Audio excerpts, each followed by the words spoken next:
स्वस्ति न इन्द्रो वृद्धश्रवाः स्वस्ति नः पूषा विश्ववेदाः स्वस्ति नस्तार्क्ष्यो स्वस्ति नो बृहस्पतिर्दधातु।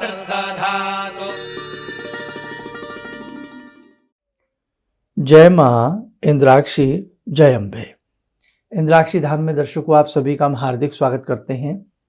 आइए एक विशेष चर्चा आपसे इस अंक में हम कर रहे हैं और वो चर्चा है 18 जून को होने वाले विशेष पूजन की। इस विशेष पूजन में भगवान शिव शंभू की साधना उपासना सभी साधकगण बैठ कर के करने वाले हैं। भगवान शिव का एक विशेष अभिषेक, वो भी पार्थिव शिवलिंग के साथ, एक बहुत सुंदर मौका भगवान शिव की कृपा से हमें पुनः मिलने जा रहा है। 18 जून को प्रातः 10 बजे ये आयोजन प्रारंभ हो जाएगा और करीब करीब वही समय रहेगा 1:30-2 बजे के आसपास तक। दूसरी बात, पार्थिव शिवलिंग पूजन।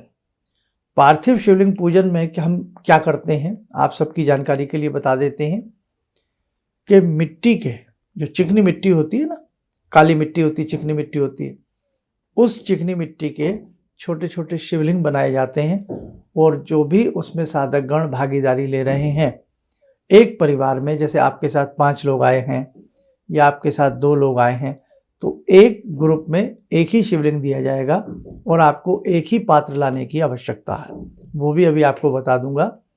तो सबको वो पार्थिव शिवलिंग दिए जाएंगे। कैसे हमें उनकी पूजा करनी है, कैसे भगवान शिव शंभू की हमें कृपा प्राप्त करनी है, वो सारी जानकारी जब आप वहाँ पर आएंगे वो आपको दी जाएगी।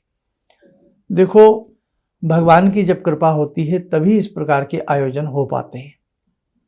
लास्ट टाइम बिल्कुल लास्ट मौके पर जाकर के व्यवधान रहा। खैर, भगवती ने फिर भी हजारों लोगों को मौका दिया अपनी पूजन कराने का। एकदम दिमाग में आया कि इसको लाइव कर लिया जाए। हालांकि अपने संस्थान में, ऑफिस में, दिल्ली वाले में, वहीं हालांकि जगह कम थी, लेकिन फिर भी किसी तरीके से भगवती ने बहुत अच्छे से सबको शुभ आशीष दिया और मैं देख रहा था करीब तकरीबन 50,000 लोगों ने उसमें अभिषेक में भागीदारी ली होगी और भी कई नेटवर्क के माध्यम से उसमें लोग जुड़े रहे। खैर, अब आप लोगों को जो भी अपनी टिकट्स करानी है, फ्लाइट करानी है, ट्रेन से करानी है, वो अच्छे से आप बुक करा लीजिए।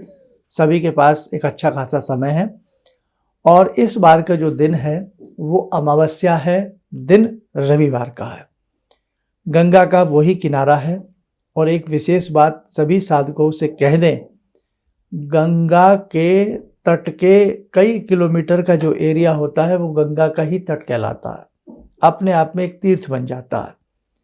और एक विशेष बात, अमावस्या की बेला में जिस घर में, जिस स्थल पर पार्थिव शिवलिंग का पूजन होता है, जन्म जन्मांतरों के हमारे पाप उतर जाते हैं, हमारे पितृ संतुष्ट होते हैं, पितृ तृप्त होते हैं।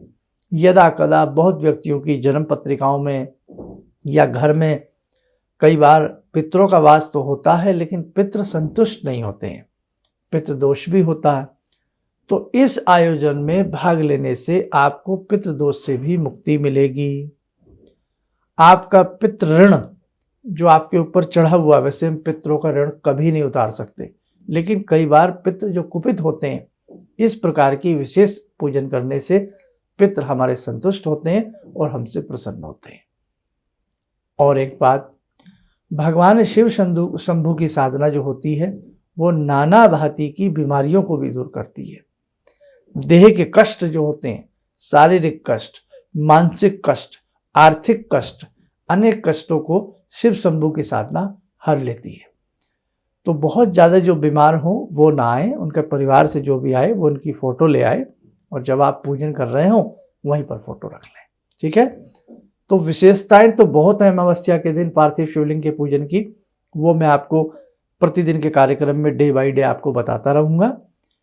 अब इसका प्रोसीजर सुन लीजिएगा। जो जो इसमें आना चाहते हैं, वैसे तो बहुत लोगों ने अभी से अपना एडवांस में सबने नाम लिखवा दिया है और मुझे लगता है 2-4 रोज में शायद सीटें पुनः फुल हो जाएंगी। अब एक बार नामावली हल्की सी पढ़ देता हूँ, फिर उसके बाद आगे की चीज़ें बताऊँगा। अनुराधा मिश्रा है, जम्मू से हैं। निशा मेरठ से हैं। कहीं कहीं से पढ़ रहा हूँ मैं, जो लिस्ट मेरे सामने आई है। केवल कृष्ण शर्मा हैं, ये रोहिणी दिल्ली से हैं। स्वाति प्रिया हैं, ये वाराणसी से हैं।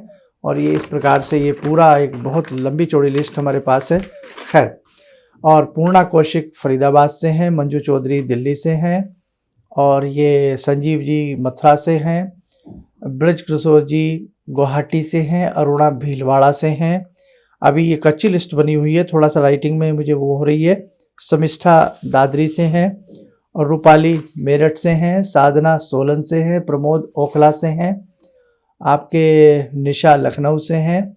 और दिल्ली से सुषमा मुखर्जी नगर से हैं। जयपुर से हैं काफ़ी लोग। जोधपुर से भी हैं। आपके पटना बिहार से भी हैं। आपके पंजाब से भी हैं। जम्मू कश्मीर से भी हैं। और उसके साथ साथ उत्तर प्रदेश, दिल्ली, हरियाणा, आसाम, बहुत दूर दूर से पुनः साधकगण इस पूजन में अपनी भागीदारी ले रहे हैं। खैर, अब देखो, सभी का हम साधुवाद, सभी का धन्यवाद और सभी का हम हार्दिक स्वागत करते हैं। पुराने साधकों ने तो बहुत ने अपना नाम इसमें लिखवा लिया है। जो नए साधक इसमें आना चाहते हैं, क्योंकि सीट रिजर्व रहती हैं, जल्दी फुल हो जाती हैं, इसलिए जल्दी से जल्दी अपना नाम सुबह 10 बजे से शाम 6 बजे के बीच में आप अपना नामांकन करा लें, रजिस्टर्ड करा लें। कितने लोग आ रहे हैं, कहाँ से आ रहे हैं, और अपना व्हाट्सएप नंबर दे देना, ताकि उस पर आराम से आपको एड्रेस वगैरह भेजा जा सके। दूसरी बात, प्रयास करें उतना ही नाम लिखवाएं जो लोग वास्तव में आना चाहते हैं। कई बार आप लिखवा देते हैं एक के साथ 5 आदमी, और आ रहा है व्यक्ति एक ही या 2 ही व्यक्ति आ रहे हैं, तो 3 लोगों का नाम ऐसे करते करते कई बार लिस्ट बड़ी बन जाती है। वो लोग वंचित रह जाते हैं जो वास्तव में इसमें भाग लेना चाहते हैं। इसलिए सोच समझ कर ही नाम लिखवाएं कि हमारे साथ 2 आदमी हैं या हमारे साथ 1 आदमी है। लास्ट टाइम आपने बहुत तैयारी की, लेकिन आप माने ना माने, आप जितनी तैयारी करते हैं, आप अकेले आने की तैयारी करते हैं और हम सबके लिए तैयारी करते हैं। तो हमारा भी बड़ा मन खुश होता है कि आप लोग आएँ और विशेष प्रकार से बैठ कर के पूजन हो। और हमने अपने संस्थान का यही मोटिव बनाया हुआ है, जब आप अपने हाथ से कोई प्रैक्टिकली पूजन करेंगे ना, तो आपको विशेष लाभ मिलेगा। इसीलिए हम चाहते हैं हमारे संस्थान की ओर से हमेशा इस प्रकार के विशेष पूजन होते रहें और उसमें आप भागीदारी लेते रहें। सुबह 10 बजे पूरा प्रयास करना, सभी लोग टाइमली पहुंचना। बहुत लोग तो ऐसे हैं जो एक दिन पहले आ जाते हैं, तो जो लोग दिल्ली वगैरह आ रहे हैं दूर दूर से, तो वहीं जहाँ से आपकी वापसी की ट्रेन हो ना, जहाँ से आपको वापस जाना है, संडे की रात को जाना है या मंडे जाना है, तो वहीं पर अपना होटल वगैरह आप लोग बुक कर लेना। और वही 5 बर्तन इसमें आपको लेके आने हैं। 2 कटोरी ले आइए, 1 लोटा ले आइए। संभव हो तो इसमें आप एक छोटा सा अपने साथ गिलास भी रखिए, चम्मच रखिए, और वही प्रांत टाइप कोई गहरी सी प्लेट या तस्तरी, थाली या प्रांत रखिए, जिसमें 1-1.5 लीटर पानी समा सके। ऐसे ही 1 लीटर के करीब का एक आप अपने साथ स्टील का लोटा वगैरह लाइए। पात्र सभी प्रयास करके स्टील का लें या तांबे के ले, उसके पीतल के ले लें, लेकिन तांबे का ना लें, क्योंकि उसमें कई बार दूध दही भी डालना पड़ता है, इसलिए पात्र तांबे के ना लें। अब पूजन सामग्री इसमें क्या क्या यूज होना है, लास्ट टाइम भी हमने बताया था पूजन सामग्री के बारे में, उसकी आपको कोई चिंता नहीं करनी। सारी पूजन सामग्री आपको वहीं पर मिलेगी।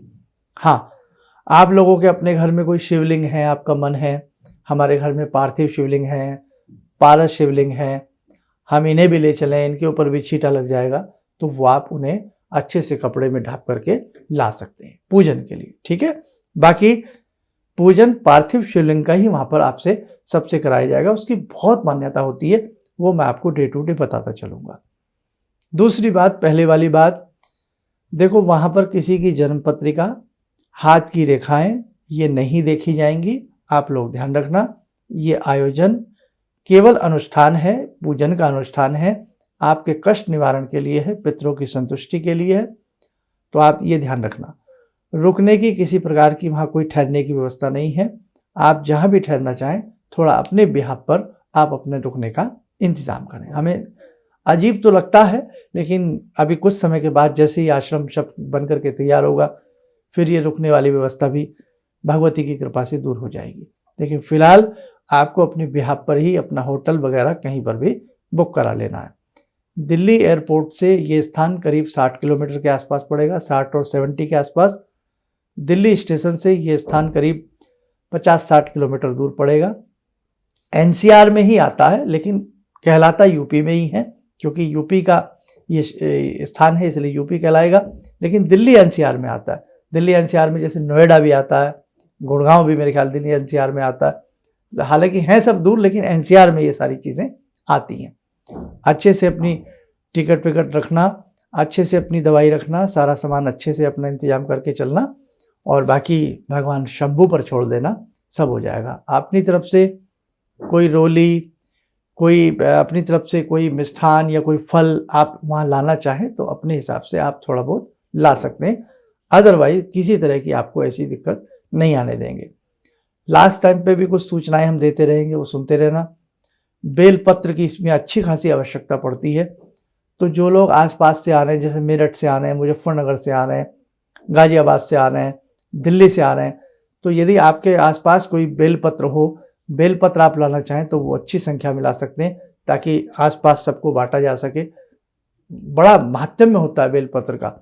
और ऊपर से आषाढ़ी पूर्णिमा है, ऊपर से आषाढ़ी अमावस्या है, तो एक विशेष विधान होता है। आषाढ़ी अमावस्या पर आप ऐसा विशेष पूजन कर रहे हैं तो लाभ तो कहीं ना कहीं भगवान की कृपा से बड़ा मिलता ही मिलता है।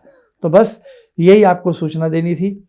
और वही जो हमने बताया था, लाल चुन्नी, लाल दुपट्टा, कोई ना कोई गले में डालने के लिए उस प्रकार का पढ़ना आप अपने संग रखें ही रखें, क्योंकि इसमें भगवती की कृपा होना बहुत जरूरी है। शिव शक्ति के बिना अधूरे हैं और शक्ति शिव के बिना अधूरी है। बस आपको इस वीडियो में इतनी हमको संदेश मैसेज देना था कि ये फिक्स हो गया है। 18 जून का कार्यक्रम है। अच्छे से आइएगा, अच्छा मन बना करके आइएगा, शुद्ध मन से आइएगा, ताकि ईश्वर की कृपा आप सबको प्राप्त हो सके। आप स्वस्थ रहें, सुखी रहें। इन्हीं शुभकामनाओं के साथ हम अपनी वाणी को विराम देते हैं। जय जय अम्बे।